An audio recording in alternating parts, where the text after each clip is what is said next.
to Pro Booth Talk, photo booth insight, tips, and banter recorded by boothers for boothers. Brought to you by ProBoothTalk.com. Welcome to Pro Booth Talk, everyone. Hey, Lap, how are you doing? Hi, Jason. Hi, everybody. Welcome. Thanks for joining us again. So today we just wanted to do kind of a offshoot episode, just answering some questions that we've been seeing on the Facebook groups that maybe don't warrant a full episode, but we still wanted to offer our own thoughts on. So I'm going to get right into that. Let's go. All right. So I guess one of the biggest Facebook group questions that kind of encompass a lot of things is, what's the best photo booth software? What's the best 360? What's the best photo booth kiosk? And obviously that gets a lot of pushback. So we're going to kind of elaborate on that pushback, I guess. What's the best? What's your typical photo booth answers, kiosk Jason? app? What was that? Say that again.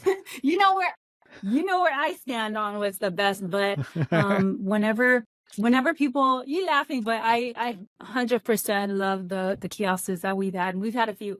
But whenever I see this question posed, I see a lot of responses that are deemed like negative. And the thing is that when you're asking what's the best software, what's the best kiosk, what's the cheapest that's out there that's good, those questions are really tough to answer because there's so much more involved with it. We all run different types of businesses. Even though we all run photo booths, we market to different clientele with different goals, different purposes for the photo booth. So there's not really, I feel like it's a big source of frustration because there's not really a best for one person. Like what's great for you might not be a great fit for my company. Yeah, and talking specifically, I think I see software probably the most. So specifically with software in mind, when someone says what's the best photo booth software, I mean, there's different platforms. Are you running a Mac? Are you running Windows? Are you running an iPad?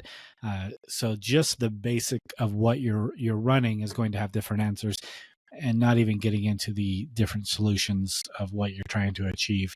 If you want just a basic photo booth offering for backyards, or if you're trying to do 360s and you need video outputs, or if you're going to be trying to do bigger corporate things, which if you're asking which software you should use, you're probably not ready to approach those clients yet anyways. But the better question, I guess, is just a description of what you are, who you are, and what you're trying to accomplish. And that would help people much better answer the question of the best. It's the same thing, I guess, if you say, what's the best car? What kind of person are you? Are you tech savvy? Are you looking for a Tesla?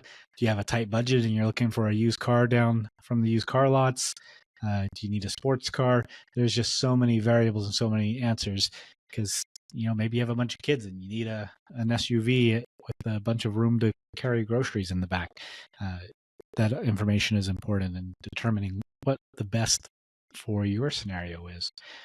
So if you say I'm a photo booth company that's just starting out, and we're iPad based, and we're going to be servicing primarily backyard weddings and kids' birthday parties, and we have a fairly tight budget because we're shoestringing everything, that information would allow people to give a very specific answer and give you 2 or 3 different options for you to investigate and look into without wasting your time. Because what I feel is like the best universal software for most of my applications is probably SnapPick, but that wouldn't be a good solution for you. So if I just answered you, well, I think the best software is SnapPick, it's probably not the best software for where you're at. It can be very expensive if you're just doing basic stuff in backyards and need a very easy solution. So the short end of it is talking about the SnapPick side. When you're saying it's very expensive, I think it's important for us to kind of explain what that means, because if it's expensive for someone else, why isn't it expensive for you? And that's something that I don't think a lot of people understand. For your purposes, for this type of events that you service and sell, your clients want data, they want analytics, they want microsites. And a microsite, if you don't know what that is, that's like a website where you can actually feature your client's brand. You can do, you can program in call to actions, generate lead generation, data collection, for services that Jason, you or me, some of our clients, that's really important to them. But to Sweet 16, they don't care about that, and that's when Jason's talking about it's not being expensive for someone who's doing a birthday party, that's what he means. It's not that it's expensive for us, because for our clients, it fits their needs, and we package our pricing to include that type of subscription that Snappic has. But for a birthday party, that's overkill, because you don't need all those things, so you don't necessarily need to be paying, the subscriptions that Snappic has. Yeah, and I guess I misspoke as well. I should say that Snappic can be very expensive because they do have much cheaper options. I think it's been a while since I've looked at those, but I think it's like $19 or something for like a single one-off event under the basic plan or something like that. Yeah, but you shouldn't be using the $19 one, because it shows all their branding. You don't want your clients, even if you're doing a birthday party. I'm going to tell everybody this. Even if you're doing a birthday party, you should be, what is it, gray labeling, Jason, or white labeling? For Snappic, where you pay a little bit extra and you can remove their branding. All of us should be doing that. Yeah, or else that you could go even further and use a gray labeled app, which is really nice if you start doing leases and things like that, and you don't want your clients to see what photo booth software you're using, or like drop-offs or whatnot. If they get in, you should be using things like guided access anyways, but if they do happen to get into the software side and you don't want them to see that you're using Snappic, a gray label app is much better because they don't have access to that. So yeah, that's a certain level that Snappic offers. Yeah, we could get into drop-offs and leases in more detail. If people are interested in that, let us know. So the next question, tip jars. We actually kind of covered this, or not kind of, we covered our thoughts about this in a episode a couple of years ago. But it's worth bringing up again because that was, like I said, several years ago. Yeah. Lots of people ask. So and it keeps getting brought up. Tips. I see all kinds of answers. I see people say that they do put out tip jars. I see people say that get offended by tips and say if you're accepting tips, you should be charging more. And we don't accept tips at all, which I guess is okay if that's how you want to run things.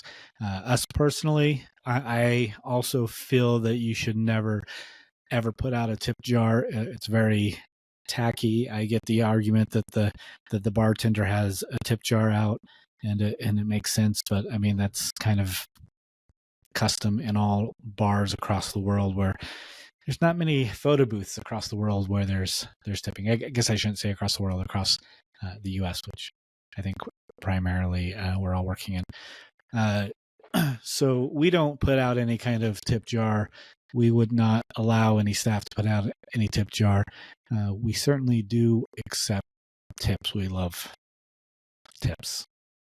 So we actually recently accidentally on our CRM, we are creating a new invoice, and there's a place where you could tick to accept tips or gratuities on the invoice prior, and we've never used that before. So we've seen a lot of times like corporations don't tip because someone's hiring you for a holiday party or something like that. The company's typically paying for that, and at the end of the night, and they don't want to tip you out of your own pocket. Exactly. So one of the companies that we had done holiday parties for years, and they've never tipped us for that reason because it would be coming out of their own pocket. The very first time we sent them an invoice with the tip option, they tipped us $200, and we realized right away, that if people can tip, yes. So we went ahead and left it on, and I'd say we get probably 3 to 4 prepaid tips per month now on our invoices, and a lot of them. No, we use 17 hats. Oh yeah. I remember we talked. Oh my gosh, how cool! That's really awesome. Yeah, and we actually had someone. This is our largest tip ever. I'll have to ask the staff to confirm how much it was, but it was insane. It was something like, I want to say the event was like $6,000 and the tip was $1,200, and it was a one person job, and that they include the tip on the invoice. So I emailed, because it's someone that we had done business with several times, and they have tipped like $100 here and there in cash before.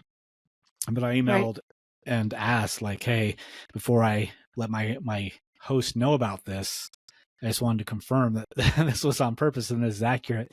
And he actually got really upset and offended with me that I would ask. And I mean, I will still ask anytime someone tips $1,200, because that's an incredible amount of money to tip on a 3 or 4 hour job.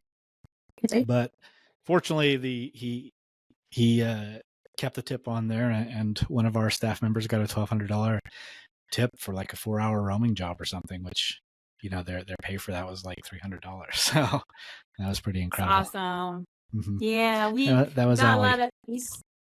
Oh, she's awesome. She's So great. next time you see her, be like, tell me about that tip. We saw a lot of tips post-COVID. Like after we opened up that first like 6 or 7 months, we were getting fat tips like that too. And just, I think clients just really finally like appreciating, the services that the teams bring. I think after COVID, people really saw what a big deal that was. So we got big tips post-COVID. But in terms of like where I stand on tips, I'm kind of like in between. I definitely think that if you're being paid, to run an event, you should not be putting a tip jar out. But there are certain occasions where I think it might be appropriate. I don't personally do it myself, but I don't really think it's something that I would be against for anybody else, where like if you're sponsoring an event, and you want to put out a tip jar, I think that's pretty appropriate because you're offering the services for free. So folks who want to go ahead and tip you, I think that's pretty appropriate. It's not something I do for my brand. If it's free or if you're sponsoring. There was another occasion that I was thinking that tips might be if for like the providers that I don't want to say this, but for the providers that sell their services for very, very subprime rates, like ridiculously low. I know like there's some 360s that charge like I don't know, like $200 for 4 hours of 360. I don't blame them for putting out a tip jar, because $200 for a 360 for 4 hours that's almost for free. So I can't even sit there and say they shouldn't put out a tip jar, because if you're doing it that cheap, you're not really setting the bar very high for your brand anyway. So setting out a tip jar, you can't really I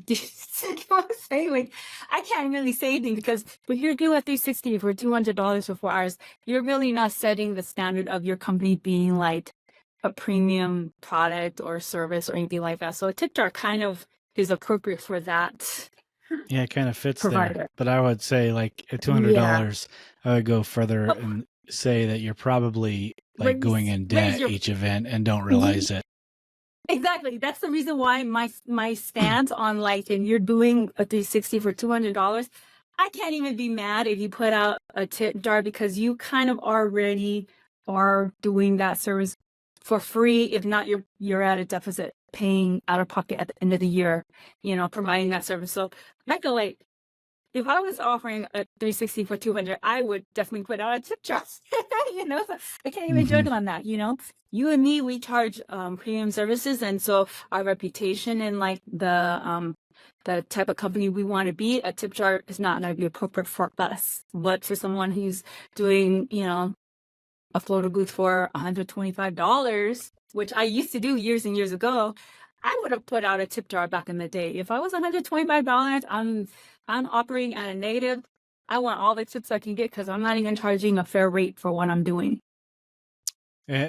I agree, but I would say the best solution is to raise those prices to where you're at least profitable.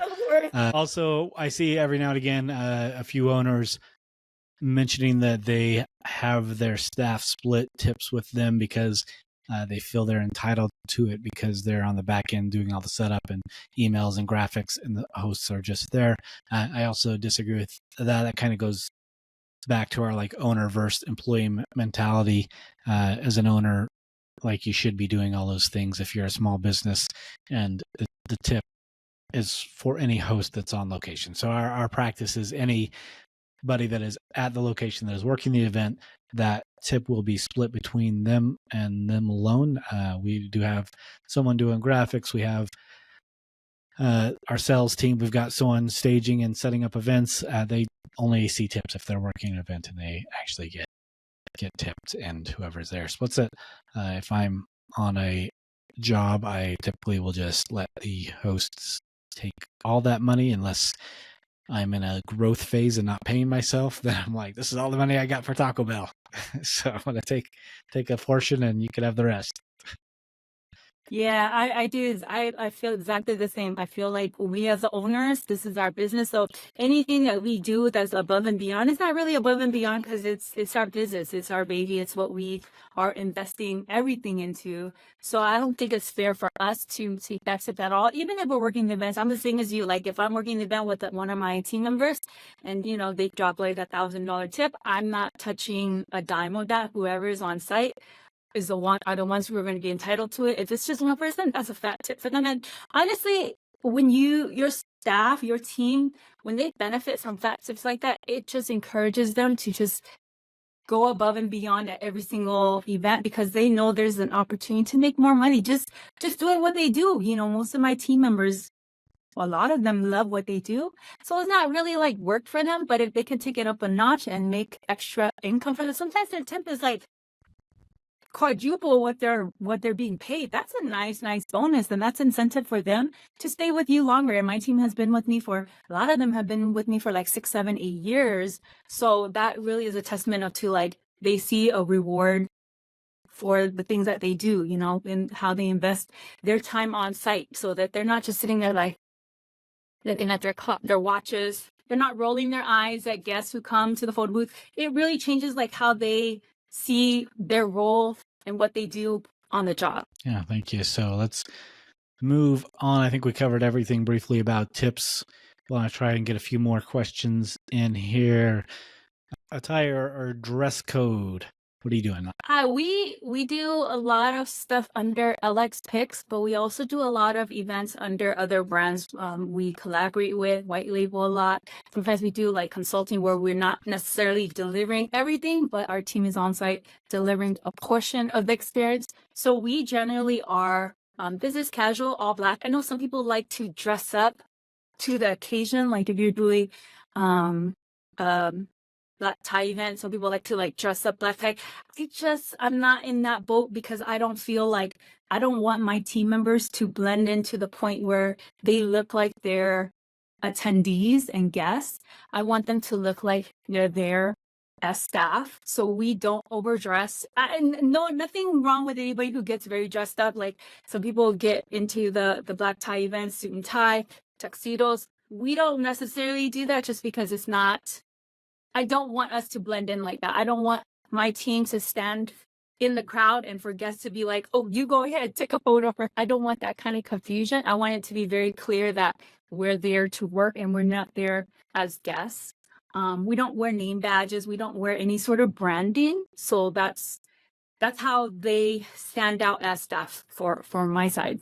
I don't think there's anything wrong with dressing up though. And there's some companies that do that. For casual events, like we've done events like for festivals and concerts or beachside where, business casual black isn't really appropriate. Like if you're at the beach, everybody's in swimsuits. We're not going to be showing up in like black khakis and, a button down black shirt. So we get approval all the time. We always check in with client, like what type of clothes is going to be appropriate, if it's going to be more casual, if we're allowed to wear like shorts. We always get that approval beforehand. Communication is probably the biggest thing, so you don't miss stuff on that. Every event's going to be a little bit different than the next. We're pretty similar.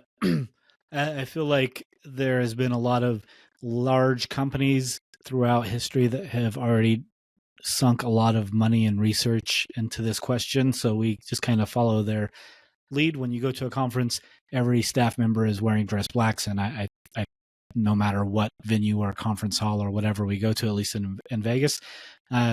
So I think that is probably the right solution. I haven't done my own research, but it looks good, and people know that you're staff right away. So we have dress blacks as well, a button-down black shirt, black slacks, black shoes. We do use name tags that are branded, unless, of course, we're white labeling or something like that. And we do have a signature red bowler hat that we have on site. We typically don't wear it unless we're at actually it's showtime or we're taking photos. But like during setup or while there's speeches and things like that, they're typically just kind of fade into the shadows. And of course that it's event by event also. Like obviously we would never do that for a white label event or a marketing event or anything like that. It's very much just a social event thing that we do, and we do that just because we want say a DJ does 10 events in a month and sees 10 photo booths. To him, they're just 10 different photo booths. But if 3 of those photo booths have a red bowler hat, then that's all he remembers. And he's like, man, you guys are everywhere. Every wedding I go to, even if there's only 3 of the 10, those are the 3 that he remembers because they're the 3 that stuck out. It's kind of like a confirmation bias. We want that with clients as well. When we first started, we had a very unique booth that we had developed ourselves, and when we would do multiple events, especially the holidays when people are going from event to event, like their spouse's holiday party and then their own holiday party, they would recognize that they saw us the night before, 3 or 4 days before, and we started expanding, getting other booths. People stopped recognizing us, and I noticed that right away. And then when we got uniform booths, all of them the same, there are still booths that other companies were using. So we wanted to find that a way to make sure that we're still sticking out and people are still recognizing that they're seeing us over and over again, because that just kind of solidifies that decision that, these guys are trusted by everyone. This is the company that we should be using. At least that's how I see it in my mind. So we pushed that red bowler hat a lot there, but that's pretty much it for attire. Pretty basic. Drinking on the job. I don't know why that's a question that comes up, and people argue it. It's just the weirdest thing. I remember someone was saying that they would never insult someone by turning down a drink, and that is just bizarre to me. That there are so many ways to turn down a drink. You can say that it's against your religion, or that you're a recovering alcoholic, or just no thank you. I don't know who would be like, I can't believe this. I just asked this guy for a drink and he said no thank you. I just don't understand that mentality. I would always joke and say that I'm pregnant or something like that, because I would get a laugh and kind of end the conversation. Just but so that was my go-to. But we absolutely can't drink on the job. Obviously our insurance wouldn't cover it if something happened on the job and we had a claim if our staff was drunk, or if they were driving home and they were drunk, God forbid they killed someone, what that would do not only to that family but also our company and our brand. Our business would be over as well. There's just no good excuse to drink while you're working, as far as I'm concerned. You just open up so much liability for that. You don't know if they start acting irresponsibly, or, you don't know how people are going to react to alcohol, 1 drink or 2 or 3. And, when they're working, they represent your company. Not just them, but if you're a solo operator and you're on site and you're drinking, you don't know what type of judgment you're going to have. You don't know how you're reacting to things. You might lose consciousness. You might be moving around doing things and not even knowing. So I just think it's not responsible, and it's really opening yourself up to liability. I see how small parties, they think it's really not a big deal, because I know when we used to do little backyard parties and King's Days, they treat you like family, and you just have to remember you're not family. You're hired to be there to do a job, but the client, their family, their friends, they're gonna make you feel very welcome. Come over, have a drink with me, and you have to be the professional. Don't open yourself up to that. because it's easy to have the drink, but it's hard to go back if anything does happen. Yeah, we have a lot of staff events. Like we have a monthly game night at the office, and people typically have a couple drinks there. And then we have larger quarterly events. Like we've got a cabana day coming up that we do every year, and we rent a couple cabanas at one of the resorts here. And there's a lot of alcohol, and we usually, obviously, we're not big enough to get group rates, but we try to work something out with the property that we're doing it at, so that our staff can stay if they're drinking. But we try to make it very, very clear that they're expected to have rides or Uber, because you talk about, like, you think you know people and you think that they can drink responsibly, but we've seen in the past so many times people come to one of our events and like will be filling up their Stanley Cup with alcohol as they're leaving to get in their car, and we're just like, yo, what you doing? Are you taking that on your drive with you there? Because you're not leaving here with a Stanley Cup full of alcohol. That's not happening. Yeah. And it's people that we would never ever expect to do something like that. So you really don't. Oh yeah. Don't know people. And even like after jobs, like on a busy Saturday, it's very common, if everyone's ending at the same time, if you show up at our warehouse, that everyone will be hanging around, having a beer or something after all their events, just bullshitting, talking about what tips they got or what happened on their event, and just kind of, I guess, unwinding before they leave. But they're just having a, I guess, end of night drink before they go home. So our staff does drink a lot, but never on the clock. So moving further to branding your experience, goes, I guess, in any direction. When we started, What's that question, Jason? What is it? What is it? Branding your experience? What is it? Yeah, mostly it's people that put like their website on their photo strips and things like that. Oh, and the table. Yeah. Back in their photo booth. So we used to do it a lot. Like when we first opened, we even if there's a backdrop design that we liked, we would recreate it just so we could put our logo down in the corner. We had our logo on our tablecloth. We had it on our photo booth. We had it everywhere. And I think, like many companies that have been around a while, we have moved away from that. It makes it obviously infinitely harder to white label. At some point, it almost becomes tacky. I think a subtle branding and logos here and there are fine. We still do have our logo on our start screen for like social events and things, but we don't have it on our tablecloth. We don't have it on the photo booth. We certainly don't have it on our backdrops. And there's a lot of controversy, but we do about the photo strip itself. I know the argument that it's like handing out a business card with every photo strip, and we may have lost a lot of business from people not knowing who the photo booth company was because it's not on the photo strip, but we have chosen to not put it on the photo strip. I feel like everyone is getting a text anyways. They're getting the microsite. It's going to our company. There's a book link at the bottom of that. And I guess that's another question. If people think that it's appropriate to be marketing to people's guests, if you go to if we have an event and we send you a digital copy, at the bottom, there's a link to our Instagram, and there's definitely a get more information about booking a photo booth button. So we are actively marketing to guests if they scroll down on their microsite, but we're not putting anything on the photo strip itself, personally. What about you? When did you guys move away from it? Like, what made you pull back on all the branding that was being slapped everywhere? So, I guess white labeling, when people started asking to white label, I guess the first thing was the backdrops. I wanted to replace some backdrops and sell some, and realized I couldn't get rid of these backdrops because they had my logo on them. But then when people started asking us to white label, and I realized how much work it was because like we had to buy new tablecloths and we had to pull all the wrap off our kiosks.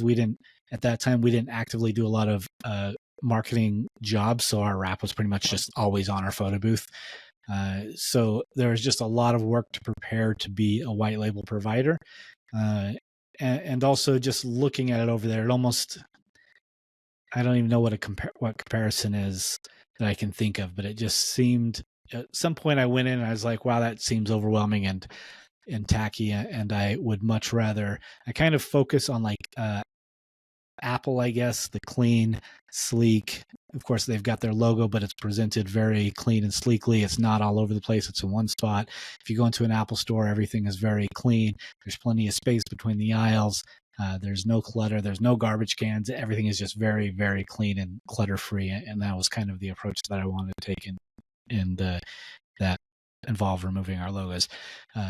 With the photo strip, we never really got any leads from it to begin with. Like, the argument was there, but we weren't getting a lot of leads, or at least not any that I had tracked. I'm aware And of. we had Yeah.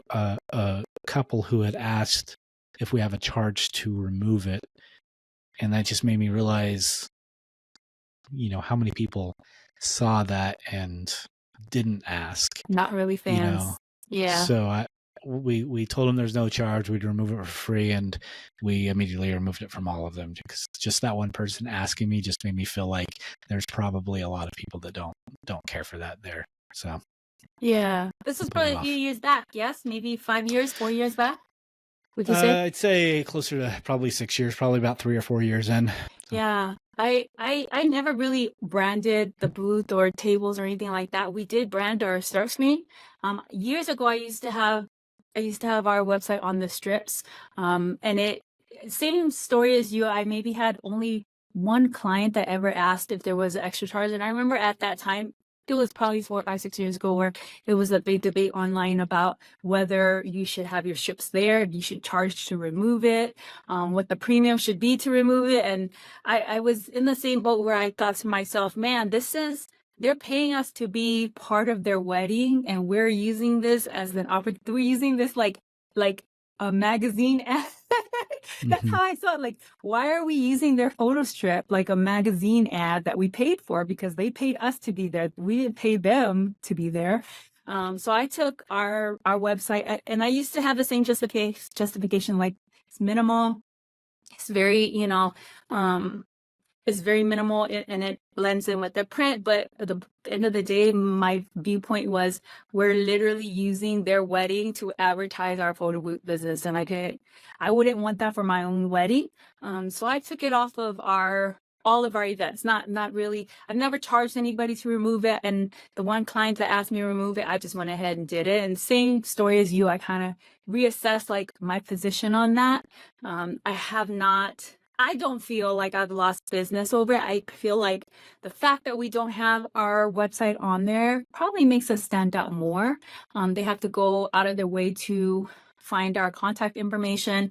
We do the social sharing, texting, sharing station. So you have a lot of other ways to get your branding to them, like what you're saying with the footer, the call to action in your footer. There's so many ways to market to them without actually being imprinted forever onto their photo strip. So I've never done that.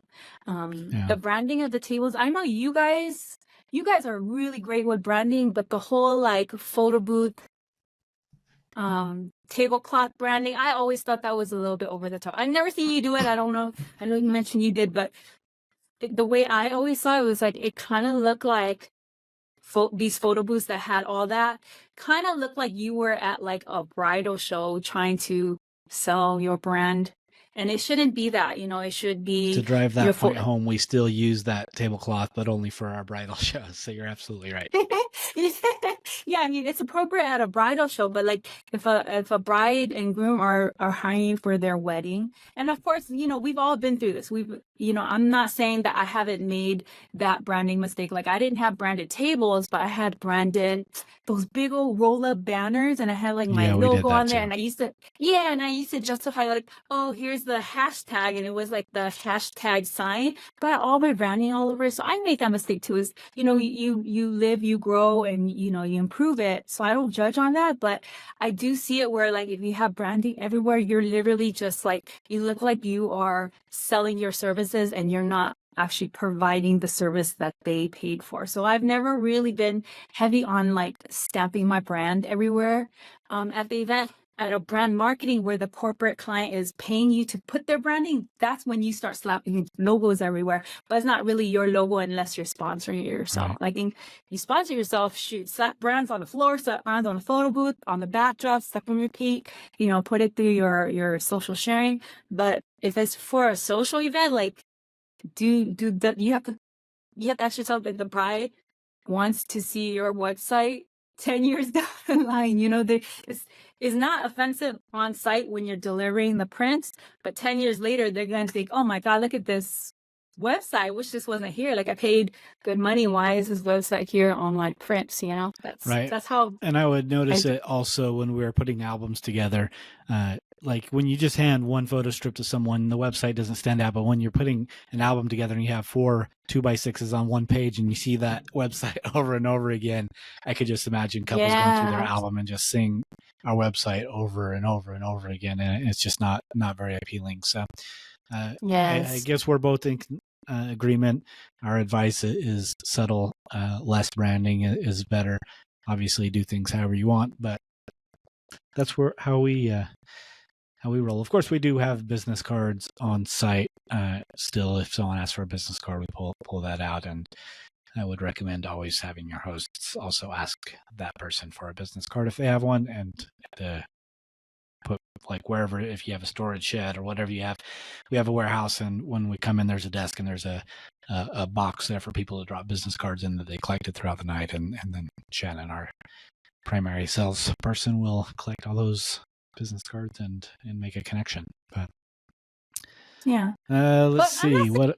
I'm not saying don't brand at all though, because you were saying minimalist, and if you guys need ideas on like what minimalist branding might be, like on our min booth, the back screen is a digital 16-inch screen. So like you can showcase the event client, the bride and groom, whatever the client is, you can showcase their event title or purchase or whatnot. And we will add like a little small logo right at the bottom where, someone comes up and is like, hey, what company are you with? Well, here it is. So at least they see your logo, your brand, but it's not like in your face, And we also will do like a QR code. So like if they want to follow us, instead of us selling and pitching to them the company, we just go, just scan this QR and you can follow us on Instagram. That's a great way to keep them. The rule is like they have to see your logo 7 or 8 times before the brand sticks. So just having your logo very minimalist in the back screen. If you do want, you can have them sitting on a business card on the tables, or if you have a tablecloth, just don't have a big, if you have a 6-foot table, you have a 4-foot logo. Don't be over the top. You could just put a little small, 2-inch logo right on the top surface where if they walk by, they'll see it. Down in the corner. Yeah. It doesn't have to be over the top. Like you gotta think like what these big brands are doing, like exactly what you said. Apple, they have their logo, but it's not everywhere in your face. It's not a wallpaper of their logo. Yeah, I agree with that. And we also have a little QR in the corner of our screen on social events, so people could just scan that, and it has our socials as the gallery, so they could go find their photos and whatnot. So. And even if they don't, just the fact that they see your logo, if they see your logo on that screen, subconsciously see it at the next event, they'll see it at their friend's event, they'll see it, and that brand will stick with them, and they'll remember, like, okay, these guys, I've seen them before. Yes. The last one that we grabbed was, what do you do when someone requests something that you don't have, like a mosaic wall or a graffiti wall?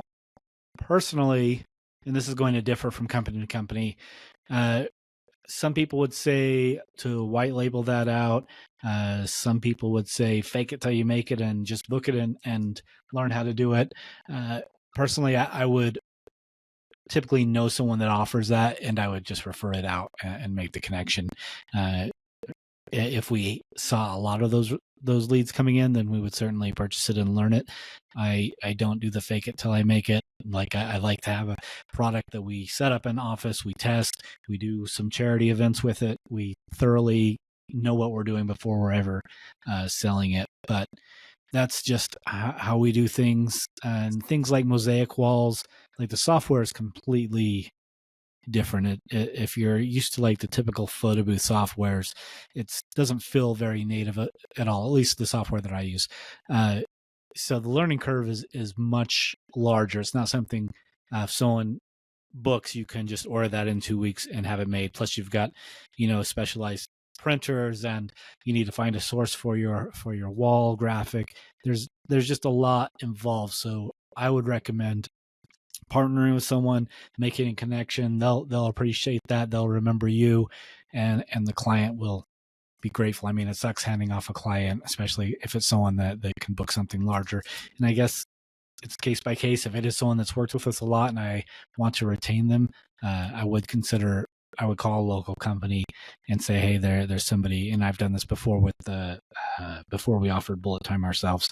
We called a local company and said, hey, we got someone that needs bullet time. Will you come and work under our umbrella and provide that? And of course, they're happy for the business and to take the money, and they did that as well. But they were working with us. I know a lot of people are very successful white labeling, but I don't like to just farm products out to people without having my hands on, knowing what's going on. I'm just I just can't let go. Like I understand people save a lot of money with VAs. I just can't find out how to do that with letting go of things. Maybe I'm too much of a control freak, but I'm too hands on to just let someone handle an event without knowing what's going on and just trusting them to handle it. But it's funny because we do that for a lot of people. You and me are very much alike. I'm the same way. Like me not understanding whether I white label it or if I deliver myself, like I need to understand what's happening on the back end, the workflow and how things are functioning. So I'm the same way as you, but in the stance of like whether I think I should white label or if I should just buy the software or equipment and figure it out myself, I swing both ways with that. And just because I'm very lucky that I'm in a market that has a lot of folks who sell here, which sounds weird, but folks sell all sorts of services here. And when they need help, they reach out to me to white label. And there's things that I've learned working with a lot of the white labels projects that we work on. I've learned how to do a lot of things that I normally wouldn't have. You know, Mosaic is one of them. You know, after white labeling for someone else, I had the opportunity where they basically helped walk me through the process to understand what I needed. I basically learned the software, learned the workflow, and was able to deliver it. So when it came to me buying the software for myself, I already understood it, made it easier for me to sell. So I acquired the software and I learned it, and I can deliver it myself now too. So I'm kind of like in the mixed boat where a lot of times I get to experience a lot of these services that I don't offer myself. I get to learn it. I get, you know, I guess you could say like the training from the person who's contracting to me to be able to deliver it. And so I feel a lot more comfortable acquiring it and adding it to my own services. So I've been able to grow my offerings because of that. Like light painting, I never actually booked my own light painting project. I had before I started doing them. So I had a lot of people reaching out to me to white label light painting. And it wasn't that I delivered the services for myself first. It's just that I was able to learn the concepts of light painting. I understood photography. So it was really easy for me to deliver. And people trusted that I could deliver. So I was delivering, I think I did like maybe 8 light painting jobs before I actually even offered it myself. And people trusted that I could deliver. And I didn't fake it till I made it because I actually knew how to light paint. I just didn't have on-site actual event experience. I just, you know, you can learn something without actually being in at the event. So when you are at the event, you can actually deliver it. Yeah, my light painting experience, you may remember this, but so we had never light painted, and I had somebody local call me up, and it was really early, like 6:30. They woke me up and said, "Hey, do you do light painting?" And I said, "This is another event photo booth company." And I said, "You know, it's one of those things that I've always wanted to do and always meant to get into, but I've never really had any leads, so we don't currently do it or offer it." And he said, "Well, do you think you could learn if I gave you like the light painting sticks and stuff like that? Do you think you could learn to do it?" And I was like, "Yeah, I mean, I'm pretty intuitive. I can learn to do anything, I think." And the next sentence I'll never forget was, "Can you do it tomorrow?" It's just like, if we're going into this knowing that I've never light painted and you trust me to do it tomorrow, then I'll do it tomorrow for you. And like the next second was calling Lap. "Hey Lap, can you teach me how to light paint before tomorrow?" So that was my experience getting into light painting, and I just spent probably an hour with you on the phone taking notes, and and then diving through search engines on the forums and reading. And we went over to his warehouse and picked up all his equipment, brought it to our warehouse and set it all up, and just tested really late into the Made it night happen. and went Yeah. home, got a few hours of sleep, and next day we were at Allegiant Stadium on the Delivered 50-yard successfully. line doing light painting. Yeah, story for me. Like, and you know, I think it's important to really stress, like, be very, very honest with whoever's reaching out to you. If they're asking you, like, can you do light painting? You've never done it in your entire life. Don't sit there and shake your head and say yes. Just be very, very truthful. Like, no, I haven't, but I can learn. Because a lot of the stuff that we do, especially when you start moving more into like the markets, like a lot of this stuff is very niche, and there's only like a very small handful of people in our industry that even has the capability to do it. So there's a lot of people that you just have to learn and be very upfront about that, you know, but that's happened to me a lot. Like, I've never done this, but send me what I need, show me like where I gotta go, and I can make it happen. That's exactly your story with light painting is exactly the same as my story with Mosaic. I was on with the software developer. I'm trying to remember who the Mosaic, but Photomaster. I was on vacation with my family, took on this project that dropped in my lap last minute. Very upfront, like, I've never done this, but let's make it happen. So I was, you know, on vacation with my family during the day. They went to sleep at 10 o'clock, and I was on with support midnight all the way till 4 o'clock in the morning, just running through, you know, tests and workflows and just making sure everything worked. And we delivered that Mosaic, no problem, you know? Yeah. So, be open, it's an awesome accomplishment when you do something like that. But the worst case scenario is if someone like, calls and asks and you say, yeah, no problem, I could do that. And the next sentence will be, can you do it tomorrow? And then it's going to be really hard for you to pull off without the transparency of, you know, I at least had told him. So I was like, yeah, you know, if you're okay with me coming in, like I'm pretty tech savvy. I think I could figure it out, and I have a basic understanding of photography. You know, I know how light painting works, but I've never done it. So, you know, he's confident in me. I had done lots of work with him in the past, and you know, I was confident in myself, I guess. But he had that understanding that we've never done this before, so and we're gonna make it happen anyways. Yeah. And that's a testament of like making sure that you have a strong network of peers around you, because you never know what you end up having to, you know, reach out to somebody for. So making sure you have friends in the industry, you know, at all levels, because all of us have past lives and different careers that, you know, help us do what we do. So yeah, like, you're able to reach out and, you know, get some guidance, and that really helps, especially because the last stuff we get is so last minute. Not for everybody, but I think you and me, we probably get a lot of last minute things, you know. Yeah. But yeah, we do. high five. You know, you All were right, like, so yeah. well, I was just happy to finally learn light painting, because, you know, it's one of those things that we're always like on the back burner. You know, we'll get to that someday. It looks fun. I want to do that. I want to offer it, but we're not getting any leads. So there's other things that take priority. So it was good to kind of be forced into that.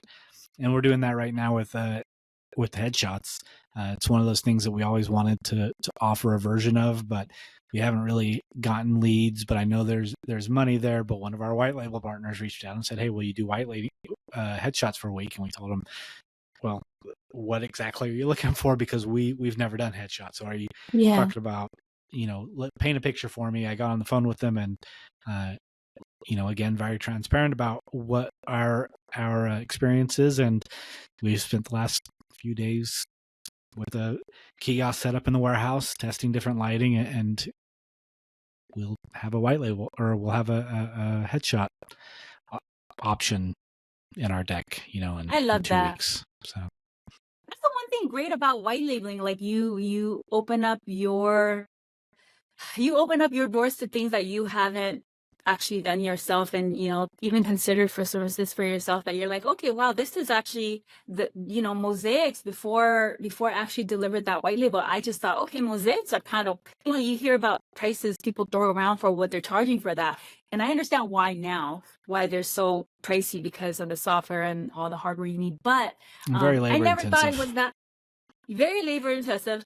But I never thought to consider offering that to my clients, because it didn't seem that exciting to me. And it's more a mosaic experience is more immersive and more interactive and more engaging on site. So that's something that because I was white labeled, I was able to actually experience the experience itself that we always talk about when we sell. Like when you actually experience that, you understand the excitement that circles around what makes a mosaic really amazing. It's not just the mosaic, it's the actual, like, you building the mosaic live that is so immersive.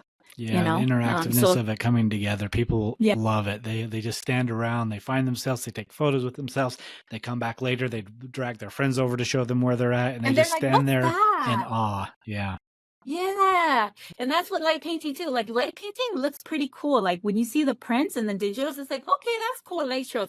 But like when you're actually delivering the service, and again, that's white labeling is where I got my first experience with light painting.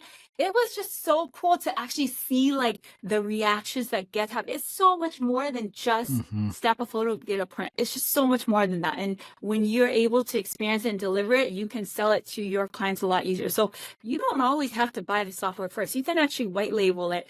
Go like exactly what you did, where you guys were like collabing, go and see them work through the process and then go and buy it and offer it yourself as well. So it can go both ways. You don't have to choose one or the other.